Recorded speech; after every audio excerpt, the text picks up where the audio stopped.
मध्य प्रदेश के मुख्यमंत्री डॉक्टर मोहन यादव ने रन फॉर साइबर को हरी झंडी दिखाकर रवाना किया, जहां एमपी पुलिस की ओर से साइबर सुरक्षा और जागरूकता रैली निकाली गई। सीएम ने अटल पथ पर सलामी भी ली। इस दौरान उन्होंने कहा कि साइबर अपराध को रोकना है, हम अपराध के चलते डिजिटल को नहीं छोड़ सकते हैं। मध्य प्रदेश पुलिस अक्टूबर माह राष्ट्रीय साइबर जागरूकता माह के रूप में मना रही है। साइबर सुरक्षा के प्रति जागरूकता बढ़ाने के उद्देश्य से जागरूकता रैली निकाली गई, जिसे मुख्यमंत्री डॉक्टर मोहन यादव हरी झंडी दिखाकर रवाना किए। यह रैली प्लेटिनम प्लाजा अटल पथ से होगी, जो अपेक्स बैंक तिराहा होते हुए टीटी नगर स्टेडियम पर समाप्त होगी।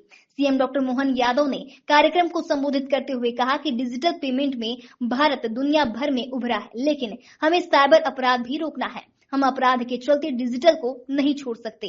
ऐसे में पीएम नरेंद्र मोदी के आह्वान पर अक्टूबर माह में साइबर अवेयरनेस कार्यक्रम चलाया गया।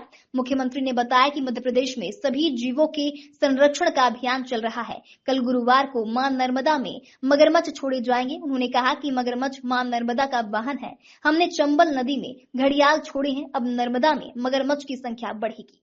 मैं आज रन फॉर अवेयरनेस साइबर अपराध के लिए खासकर यहाँ मध्य प्रदेश सरकार के स्पोर्ट्स और पुलिस विभाग द्वारा संयुक्त रूप से यशस्वी प्रधानमंत्री ने जो साइबर अपराधों के प्रति जागरूकता के लिए अक्टूबर माह में अभियान चलाने का निर्णय किया था, उसका समापन और दौड़ के लिए आया था।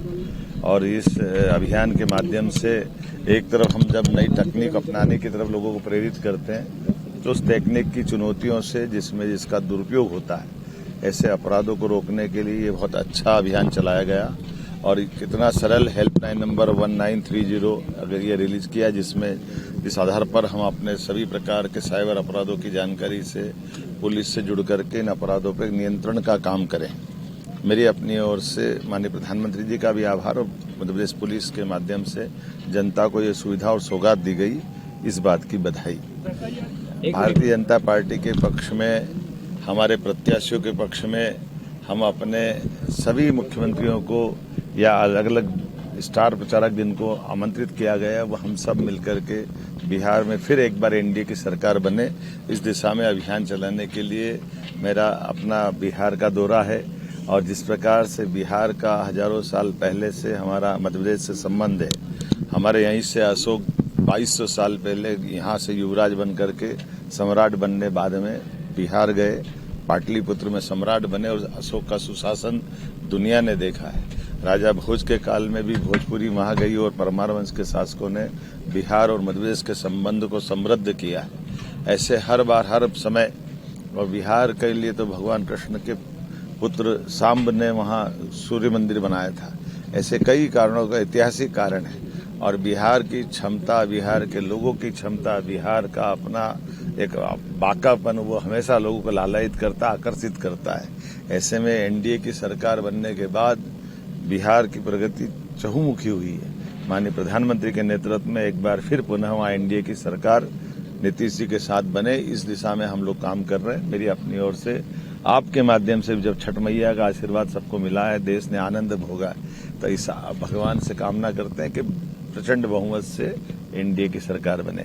एक जानकारी और देना चाह रहा हूं, मां नर्मदा नदी जी के रूप में मां का आशीर्वाद मध्य प्रदेश को मिलता है। उनकी सवारी मगर की है।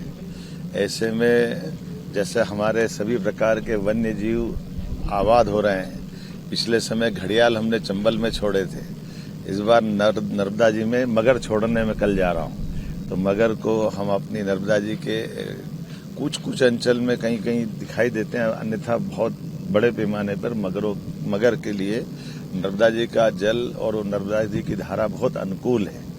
तो ऐसे में हमारा सभी प्रकार के जल जीवों के संरक्षण का भी जो अभियान चल रहा है, तो मगर को छोड़ करके हम अपने ये जो हमारी सभी प्रकार की परस्पर एक दूसरे पर अवलंबित संस्कृति है, उसको समृद्ध करने के लिए कल का ये आयोजन हम बना रहे हैं। मां नर्मदा का वाहन नर्मदा जी की नदी में अटखिलिया खेलते हुए न केवल धारा को मजबूत करेगा, बल्कि आस्था के धर्म को भी मजबूत करेगा। मेरी अपनी ओर से एक बार फिर नर्मदा मां के प्रति प्रणाम करते हुए उनका वाहन उन तक पहुंचाने का संकल्प हमारी सरकार ने लिया है।